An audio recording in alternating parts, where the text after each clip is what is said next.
할렐루야.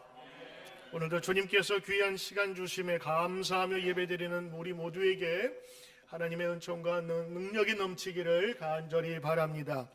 자, 오늘 여러분 말씀 전해주실 박인환 목사님 잠깐 소개하고 여러분 우리 같이 말씀 듣기를 원합니다. 박인환 목사님은 제가 중고등학교 때 제 은사 목사님이십니다. 저에게는 가장 어렵기도 하고 또 고마운 분이십니다. 지금 미주에 예전에 그 세월호 그 가족들 함께 이 미국에서 그 찬양 합창단이 오셔서 같이 연주도 하고 또 여러 행사들을 했는데 또 여러 고마우신 분들 함께 인사를 드리고 또 이번에 안식년을 맞이해서 미국에 방문했어요. 평소에 제가 같이 모시고 싶었는데 이제야 우리 교회에서 같이 말씀을 전하게 되었네요. 세월호 하면 여러분 한국에서 사시지 않기 때문에 우리는 어떤 면에서는 정확한 또 다양한 그런 정보를 듣지 못할 수도 있어요. 저도 세월호 하면 그 어린 학생들의 죽음을 정치적으로 이용하는 그런 좀 나쁜 세력들 때문에 이게 오해가 많이 되었는데 어느 날 갑자기 제가 예전에 알고 있었던 박인환 목사님이 세월호 그 유가족들과 예배를 드리면서 활동을 하는 거예요. 그래서 아니 목사님이 어떻게 저기서 또 예배를 드리시지 궁금해했는데 나중에 알고 보니까 목사님이 안산에서 목회하시거든요. 목사님 목회하시는 교회의 여자 전도사님의 따님이 그 세월호에서 수학여행을 같이 가다가 그 사고로 죽었어요. 그래서 같은 교회 그리고 같이 사역하는 전도사님의 딸이 그 아픔을 당한 그 아픔을 가지고 그 유가족들을 위로하다가 보니까 목사님이 한국에서 그렇게 대표적인 세월호 가족들을 돕는 목회자가 되었어요. 따가운 시선도 있었지만 정말 순수한 그 상처받은 자녀를 잃은 그 부모들에게 그 예수님의 사랑하는 마음으로 다가서는 목사님이시기에 오늘 제가 기쁜 마음으로 초대했습니다. 다른 정치적인 그런 또 여러 가지 사건적인 다양한 시석들을 여러분 내려놓으시고 예수님께서 낮은 자들 어려운 자들을 찾아가서 위로하신 그 예수님의 모습을 함께 실천하는 우리 목사님의 오늘 말씀 같이 듣기를 원합니다. 자, 우리 목사님 나오실 때 우리 항상 인사하는 것처럼 우리 손을 들고 할렐루야 우리 크게 한번 인사하길 바랍니다. 할렐루야. 네, 반갑습니다. 제가 필동교회에 1980 연도도 잘 기억 안 나네요. 3년도가 갔는데 김남선 목사님이 고등학교 2학년 학생이었습니다. 머리 짧게 깎고 제가 거기 4년 있으면서 대학 들어갈 때 가서 한 2학년 때까지인가 3학년 때까지인가 청년부를 지도하고 그랬는데 좀 오래된 얘기니까 여러분이 다 이해하고 들으십시오. 청년들을 데리고 당구장을 갔어요. 당구를 치는데 이 청년들이 목사님 그러는 거예요. 그래서 제가 깜짝 놀라서 야 이놈들아 이 목사를 그러지 말고 과장이라고 불러. 그랬더니 그래서 그 다음부터 그 청년들이 저를 박 과장님 그렇게 불렀는데 유일하게 과장이라고 안 부르고 목사님이라고 부르는 청년이 있었는데 김남선 목사입니다. 당구장을 같이 안 다녔거든요. 그때나 지금이나 모범학생, 지금은 모범목사 이렇게 된 것 같고 제가 20일째 미국에 있는데 UMC 교회를 한 군데 또 장로교를 한 군데서 예배를 드렸는데요. 시카고, 아이오와 그리고 또 여러 군데를 다니면서 UMC 목사님들을 만났더니 김남성 목사님 얘기를 하니까 전부 다 그 목사 못됐어 이런 사람 하나도 없고 그 교회가 뉴드림 교회가 모범적인 한인 UMC로 성장하고 있다 그러면서 좋은 얘기만 하는데 제가 아주 마음이 아주 흡족하고 좋았습니다. 그래서 한동안 제가 함께 있었던 그 지도하고 했던 사람이 목사가 되었는데 어디가 궁상이나 떨고 찌질이처럼 살면 제가 내가 가르치던 학생이었다고 이런 얘기 하기 힘든데 참 감사한 마음으로 이 자리에 왔습니다. 제 설교는 굉장히 재미가 없습니다. 제가 그냥 원고를 읽거든요. 그러니까 목사님 어떻게 설교하는지 모르겠는데 제가 원고를 좀 읽겠습니다. 이해하고 들으시기 바랍니다. 예레미야를 눈물의 예언자라고 합니다. 예레미야는 조국 유다가 하나님을 떠나서 우상 숭배에 빠져 멸망을 향해 가고 있을 때 하나님께로 돌아오라고 눈물로 호소한 예언자입니다. 그러나 유다의 왕과 백성들은 예레미야의 말을 듣지 않습니다. 그의 예언의 소리에 귀 기울이지 않았고 따라서 하나님께로 돌아서지 않았습니다. 결국 유다는 기원전 587년에 바벨론 제국에 멸망당하여 백성들이 바벨론으로 포로로 끌려가게 되었습니다. 그런 모든 과정을 지켜본 예언자 예레미야는 조국과 민족을 위해서 눈물을 흘리지 않을 수 없었습니다.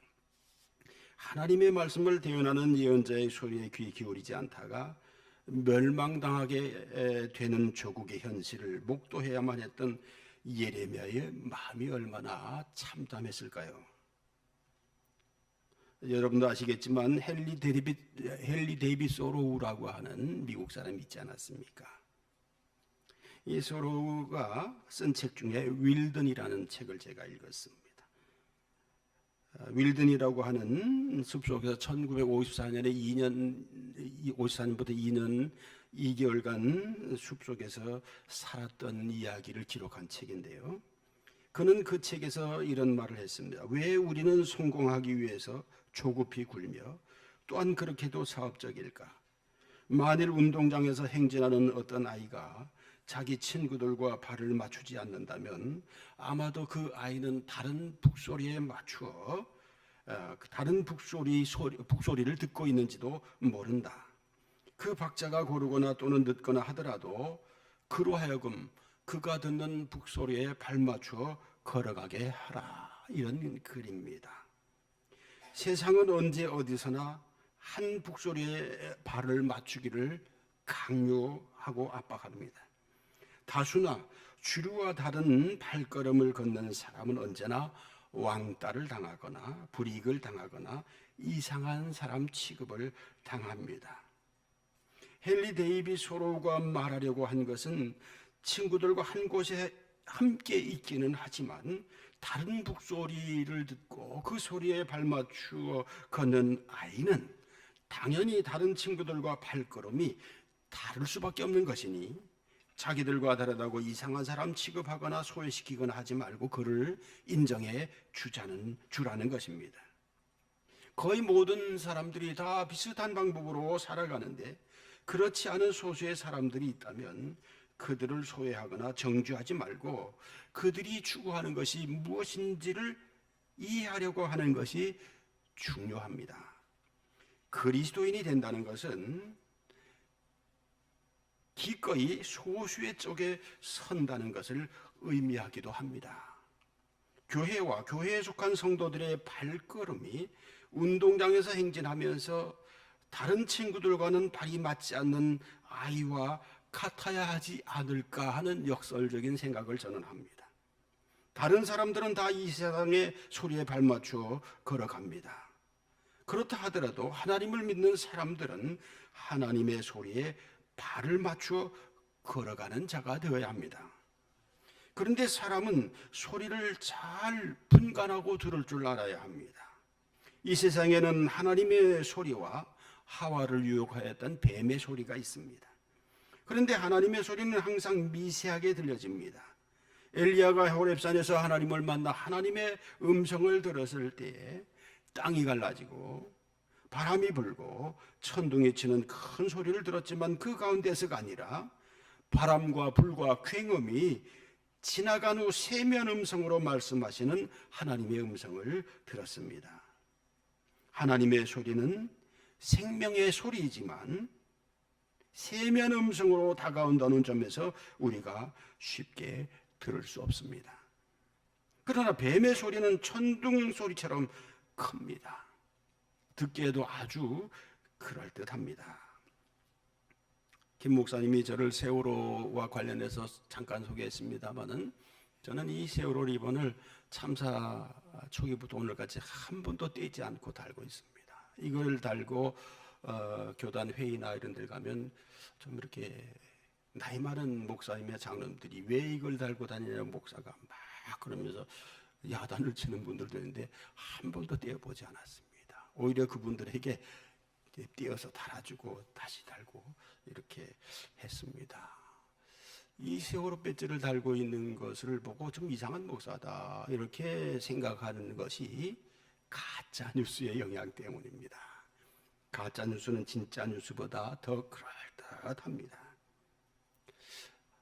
이왕 얘기가 나왔으니까 제가 잠깐 말씀을 드리면 세월호 초기에 가짜 뉴스 17개가 SNS에 쫙 퍼지는데 저는 현장에 있으니까 다 알지 않습니까? 다 거짓말인데 목사님들과 장로님들이 그거를 전화기로 실어 나르는 겁니다. 정말 화가 났어요. 예를 들면 이런 거예요. 배보상 문제는 이야기가 시작도 안 했는데 벌써 10억 받았다. 10억 받았는데 더 받으려고 그런다. 뭐 이런 얘기. 또 세월호 유족들이 자기 자녀들 특례 입학을 강력히 주장한다. 한번 생각해 보세요. 합리적으로 320명 가운데 320명 가운데 250명 학생이 희생됐는데 그 중에 무남동녀, 무녀동남인 아이가 70명입니다. 그러니까 70가정은 대가 끊긴 거잖아요. 그 아이들이 태어나던 해가 IMF 구제금융을 받는 어려운 때인데 안산의 노동자들이 너무 힘든 겁니다. 야, 우리 아이 하나만 키우자. 더 낳지 말자 해서 안 낳은 집들이 많고요. 그리고 그 아이 가운데는 그 형들은 이미 다 대학을 갔거나 그리고 막내인 아이들도 있어요. 그래서 대학을 들어갈 학생이 있는 집은 250가정 가운데 반도 안 되는 거예요. 그런데 희생자 가족들이 특례 입학을 원한다 할 때 대가 끊긴 집. 이런 집들은 뭐 하는 거야? 이럴 수 있다고 반감이 생길 거 아니에요. 싸움이 생길 겁니다. 그러니까 그 누구도 그 아이들이 부모 형이나 누나가 죽었는데 충격 때문에 공부 못한 건 사실이죠. 그래서 특례 입학 같은 걸 정부에서 해주면 참 좋았을 것 같아요. 그런데 그걸 누구도 얘기를 못하는 겁니다. 상식적으로 볼 때. 그런데 이미 그것이 사실인 것처럼 막 퍼져가면서 그렇게 세월호 가족들을 폄훼하고 무슨 굉장히 악한 사람들인 것처럼 그렇게 프레임을 씌워버린 겁니다. 그래서 지금 그것이 많이 벗어졌지만 아직까지도 그러고 있습니다. 저는 세월호 이후에 교회에서 쫓겨난 가족들, 교회에서 실망해서 교회를 떠난 사람들, 희생자 가운데 학생이 76명이 교회를 다녔는데요. 그 부모들이 자기 교회에 그대로 남아있는 사람이 10명도 되지 않습니다. 교회 분위기가 이상해지니까 갈 수가 없어서. 그래서 제가 2014년 12월 30일부터 교회를 가지 못하는 그 부모들을 다 모아서 세월호 분향소 앞에 부스를 마련해서 거기서 예배를 드리기 시작했습니다. 그 예배는 오늘도 이어지고 있는데요. 1년 전부터는 한 달에 한 번씩만 이렇게 모입니다만 제가 시작을 했고 또 트라우마로 시달리는 부모들을 위해서 기독교 대한감리회 감독회장에게 요청을 해서 목공소를 차려줬습니다. 그래서 같이 배웠습니다. 장로교 목사님이 와서 지금도 가르치고 있고 함께 하는데 저는 같이 배워서 저도 1급 목수 자격증을 땄습니다. 이런 거 다 만들 수 있습니다. 그렇게 하면서 지금 지나왔는데 제가 이렇게 이상한 오해를 받으면서도 배지를 떼지 않고 세월호 가족들 곁을 지키는 것은 우는 자와 함께 울라는 성경의 말씀을 실천하기 위한 겁니다. 우리의 형제 자매들이, 우리 아이들이 죽고 그 이웃, 우리의 형제 자매들이 절망에 빠져서 저렇게 엎드려져 있는데 교회 한 목사가 모른 체 하면 소외된 이웃을 찾아가곤 하셨던 예수님의 말씀을 정면으로 거역하는 거 아니냐. 저는 그런 순수하고 보수적인 믿음 때문에 그렇게 곁에 있는 것입니다. 지난 5년의 세월을 저는 참 하나님께 감사합니다. 우리도 이렇게 아이를 잃은 입장에서 너무 힘들었지만 그것으로 인해서 제가 세월호 가족들, 하나님을 떠난 사람들에게 조금만 위안을 주고, 처음에는 목사하면 이 사람들이 교회 다니는 사람들마저도 목사하면 욕을 뒤에다 대고 했습니다. 근데 제가 나타나면 저쪽에서부터 뛰어와가지고 아이고 목사님 어쩐 일로 오셨냐고 이런 정도가 되었습니다. 그래서 처음부터 세월호 가족들을 괴롭히던 존재들이 목사와 교회들이었는데 끝까지 남아서 우리 곁에서 위로하고 도와주는 이들도 목사와 교회들이다, 이런 얘기들을 하면서 내 수고가 그래도 헛되지 않았고 하나님께서 나에게 이런 상급을 주셨구나, 이런 마음으로 제가 감사한 생각을 가지고 살고 있습니다. 좀 얘기가 길어졌습니다만은 가짜 뉴스는 언제나 진짜 뉴스보다 더 그럴듯하게 퍼집니다. 그래서 사람들은 하나님의 소리보다는 뱀의 소리를 쉽게 듣고 그 소리에 쉽게 응답합니다. 노아 시대의 홍수 이야기에서 보면 하나님의 소리에 응답하여 방주를 준비한 사람은 노아와 그의 식구들 뿐이었습니다. 노아의 식구들 외에 모든 사람들은 하나님의 소리에 귀 기울이지 않고 죄악이 관영한 세상의 소리에 귀를 기울이고 발을 맞추었습니다. 결과는 하나님의 소리에 귀 기울였던 노아와 그의 식구들만 살아남을 수 있었습니다. 하나님의 소리에 귀 기울이며 하나님의 말씀에 순종하며 사는 것은 어려운 일입니다. 좁은 문으로 들어가는 것이며 어떤 면에서는 고난을 자초하는 것입니다. 그러나 세상의 소리에 귀 기울이며 뱀의 유혹에 빠져 사는 것은 많은 사람들이 선택하는 길이며 평탄한 길을 걷는 것입니다.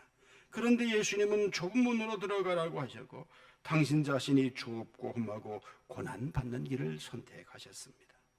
예수님은 먹을 것과 입을 것 때문에 염려하지 말라고 하셨습니다. 그러면 예수님이 시대를 몰라서 또는 당시 민중의 생활고를 몰라서 그런 걱정을 하지 말라고 하셨던 것이었을까요? 그렇지 않습니다. 세상을 바로 살아가기 위해서는 하나님의 말씀을 듣는 것이 우선이라는 것을 강조하기 위해서 하신 말씀입니다. 사도 바울이 수많은 날 동안 박해받고 고난당하면서도 끝까지 복음 전파의 사명을 다하다가 순교한 것은 그렇게 하면 고난당하고 순교할 수도 있다는 것을 바울이 몰라서 한 일일까요? 그렇지 않습니다. 그 길이 하나님이 제시하신 길임을 믿었기 때문에 그 고난의 길을 걸어갔던 것입니다.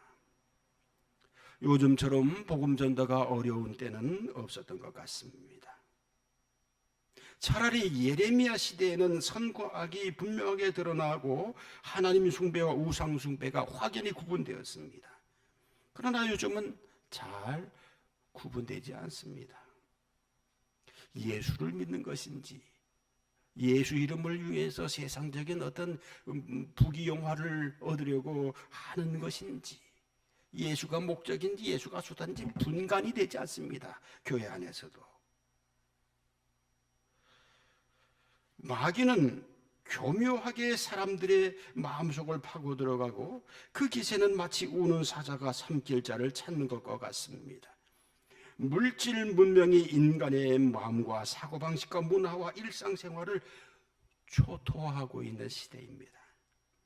이런데 하늘나는 새를 보라, 염려를 주께 맡겨라, 오리를 가져가든 심리를 가주어라는 예수님의 말씀을 가르치는 것 자체가 어려운 일이 되었습니다.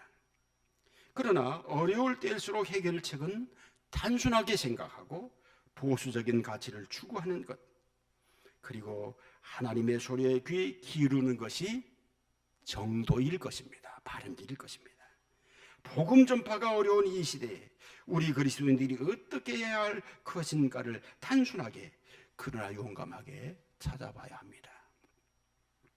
제가 신학대학에 입학하고 나서 제일 어려웠던 것이 교수님들의 가르침이었습니다. 생전 들어보지도 못했던 것들을 말씀하시니까 이해할 수가 없는 것입니다. 어느 날 도착화 신학으로 유명한 윤성범 박사님이 강의 시간에 이렇게 말씀하십니다. 그분이 말씀이 툭툭 내뱉는 말씀이거든요. 신학은 인간학이야. 그 얘기를 듣고 깜짝 놀랐습니다. 아니, 신에 대한 학문이 신학이지 왜 인간학이라고 하는가? 하나님에 대해서 우리가 배우러 온 것이 인간에 대해서 배우러 온 거냐? 예, 혼란이 왔습니다. 저뿐 아니라 다른 친구들 다 그 말을 이해할 수가 없었습니다. 그런데 학교를 졸업하고 나서 몇 년이 지나서야 신학이 인간학이라고 하는 말이 무슨 뜻인지를 알게 되었습니다. 복음은 무엇입니까? 헬라어 원어로 유앙겔리온이라고 합니다. 좋은 소식이란 뜻이죠. 하나님의 말씀을 예수님께서 가지고 오셔서 우리에게 전해주신 말씀이 복음입니다. 요한복음에 의하면 말씀이신 하나님이 인간을 구원하시기 위해서 인간의 몸을 입고 이 세상에 오셨다는 것이 복음입니다. 바울에게 있어서 복음은 예수 그리스도의 십자가 죽으심과 부활입니다.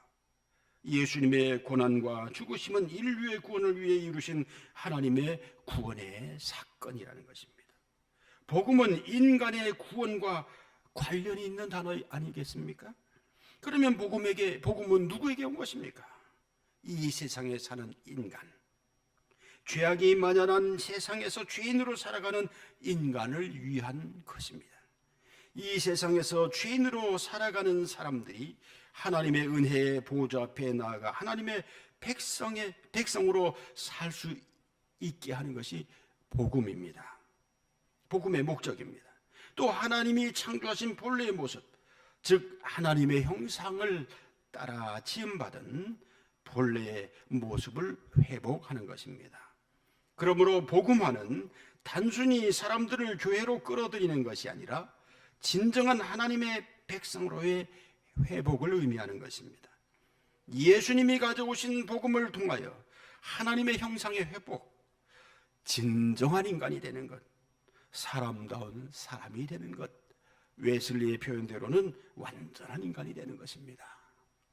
그러면 이 세상에 복음을 가져오신 예수님은 어떤 방식으로 복음을 전파하셨습니까?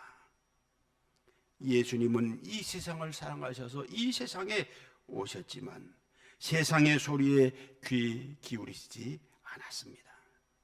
오직 하나님의 소리에 귀 기울이셨고 하나님의 말씀을 가르치셨고 그 말씀대로 사셨습니다. 요한복음 8장에서 예수님은 당신이 이 세상에 속하지 않으셨다는 말씀을 하시면서 이렇게 말씀하셨습니다. 너희가 인자를 둔 후에 내가 그인 줄을 알고 또 내가 스스로 아무것도 하지 아니하고 오직 아버지께서 가르치신 대로 이런 것을 말하는 줄을 알리라. 마태복음 5장부터 시작되는 예수님의 산상수훈은 예수님의 가르치심이면서 당신이 살아가신 방법을 말씀하신 것입니다. 예수님의 산상수훈은 보통 인간의 상식으로 본다면 모두가 거꾸로입니다. 애통하는 자가 복이 있고 온유한 자가 복이 있고 이렇게 말씀하십니다. 보통 상식으로는 즐거워하는 자가 복이 있고 세상에서 온유하면 손해보게 된다고 생각합니다. 온유하기보다는 악착스러워야만이 소유하고 행복하게 된다고 생각합니다. 또 예수님은 보물을 하늘에 쌓으라고 했습니다. 그러나 이 세상은 보물을 땅에 쌓으라고 합니다. 제가 필동교회 부목할 때 담임 목사님이 어느 날 저를 이렇게 얘기하겠다고 부르세요. 그 무슨 죄인가 했더니 그 교인 얘기를 하는 거예요. 교인 가운데 그냥 열심히 전도해가지고 100가정 이상을 이렇게 교회로 인도한 가난한 마포 달동네 사람들을 많이 인도한 부부가 있었어요.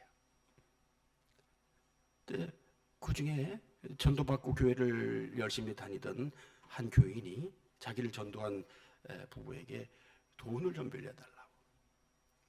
돈을 많이 빌려줄 돈이 집에 없으니까 당신 집을 저당 잡혀서 빌려준 거예요. 참 저 같으면 안 할 것 같은데 빌려줬어요.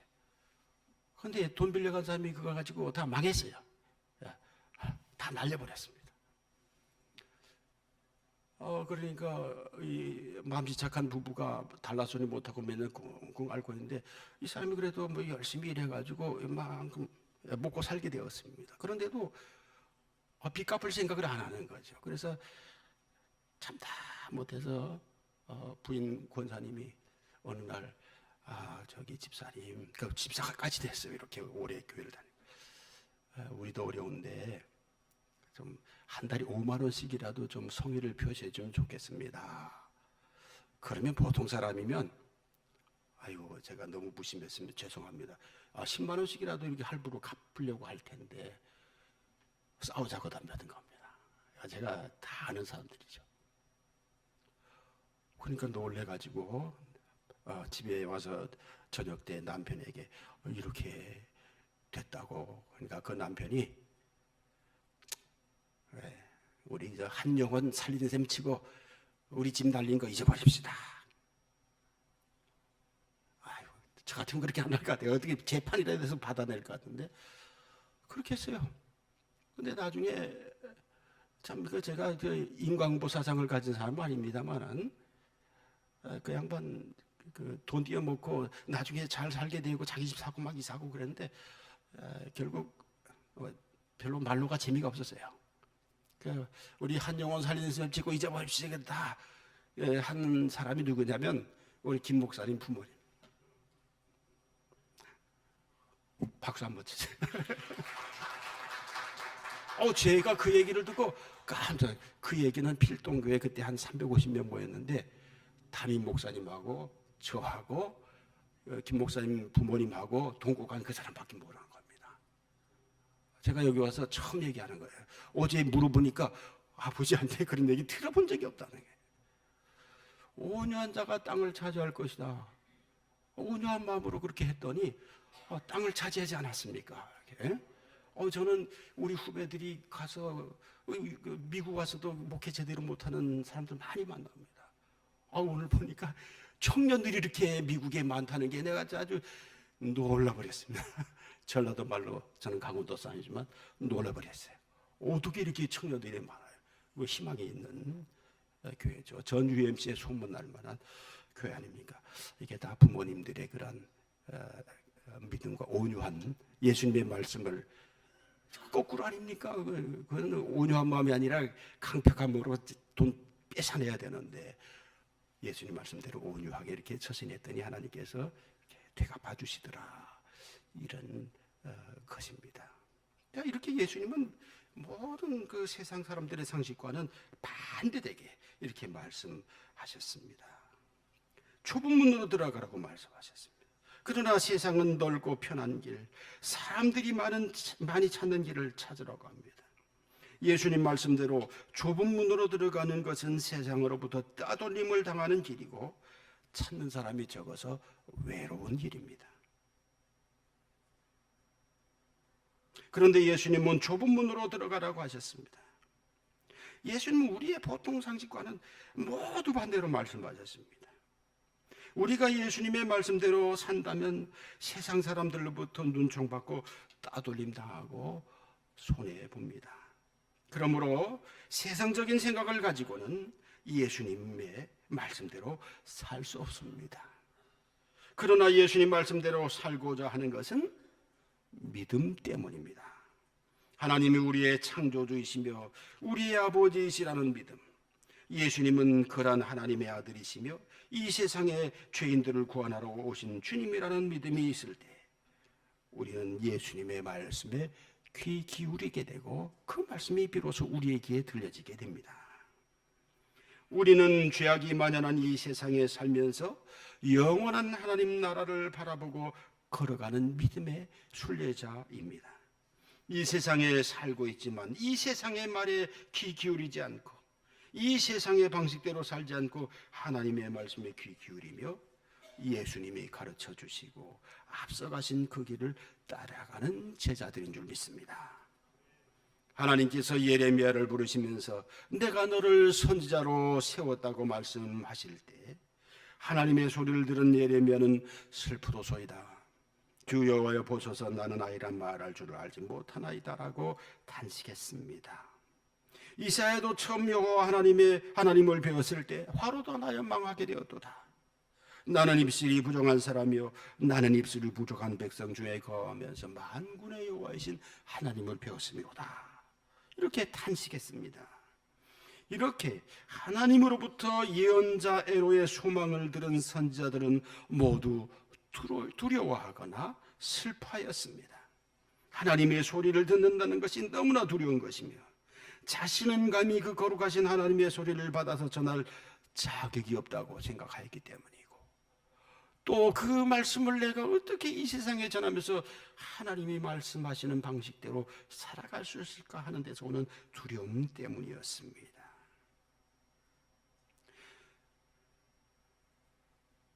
나는 능력이 부족한데 우상숭배와 죄로 가득한 채로 살아가는 그 시대의 사람들에게 어떻게 하나님의 소리를 태어날 수 있겠는가 하는 데서 오는 절망감, 이것은 예언자들이 하나님께로부터 부름받을 때 공통적으로 생각했던 것이었습니다. 그러나 하나님은 당신의 손을 내밀어 예레미야 입술에 대시면서 내가 내 말을 내 입에 두었다고 말씀하셨습니다. 그리고 보라 내가 오늘 너를 여러 나라와 여러 왕국 위에 세워 내가 그것들을 뽑고 파괴하며 파멸하고 넘어뜨리며 건설하고 심게 하였느니라 말씀하셨습니다. 이 말씀을 공동 번역으로 읽으면 이렇습니다. 보라 나는 오늘 너를 세계 만병에 대한 감신으로 세웠다. 뽑기도 하고 무너뜨리기도 하고 멸하기도 하고 헐어버리기도 하고 세우기도 하고 심기도 하여라. 제가 가진 영어 성경에는 이렇게 번역되어 있습니다. 내가 너에게 뽑기도 하고 파괴하기도 하고 파멸하며 넘어뜨리기도 하고 건설하기도 하고 심기도 할 권세를 준다. 예언자는 그런 사람입니다. 우리가 어떠한 말을 하느냐에 따라 심기도 하고 뽑기도 하고 세우기도 하고 넘어뜨리기도 하는 것입니다. 예언자는 하나님께서 그의 입에 당신의 말씀을 두신 하나님의 대변인, 하나님의 대리자입니다. 그러므로 세상의 소리, 뱀의 소리를 듣는 것이 아니라 하나님의 소리를 듣고 그 소리를 세상에 전하는 자입니다. 그러므로 예언자가 전하는 소리는 이 세상 나라와 왕국의 시금석이 되어야 합니다. 예언자는 세상 사람들이 듣기 좋아하는 소리를 전하는 사람이 아닙니다. 목사는 교인들 귀에 듣기 좋은 얘기를 설교하는 자들이 아닙니다. 여러분의 귀에 듣기 쓴 소리라 하더라도 그것이 주님의 말씀이라면 전해야 하는 것이 목회자의 운명입니다. 그것을 거역하면 더 이상 목회자로서의 소명에서 떠난 것이라고 할 수밖에 없는 것입니다. 예언자가 전하는 하나님의 말씀은 때로는 세상을 향해 칭찬하는 소리를 할 수도 있지만 때로는 세상 사람들의 심령과 골수를 쪼개는 고통스러운 소리일 수 있습니다. 그래야만 합니다. 그렇기 때문에 하나님의 소리를 세상에 전하는 것은 쉬운 일이 아닙니다. 그러나 우리는 모두 하나님의 부르심을 받은 예언자들인 줄 믿습니다. 목사들만 예언자들이 아니고 여러분도 모두 예언자들입니다. 주님으로부터 받은 말씀을 세상에 나가 전해야만 하는 사명을 여러분도 가지고 있음을 기억하시기 바랍니다. 오늘도 변함없이 우리를 부르시고 들려주시는 소리를 들어야 하고 그 소리를 세상에 전파해야 할 사명을 가지고 있음을 꼭 기억하시기를 바랍니다. 기도드리겠습니다.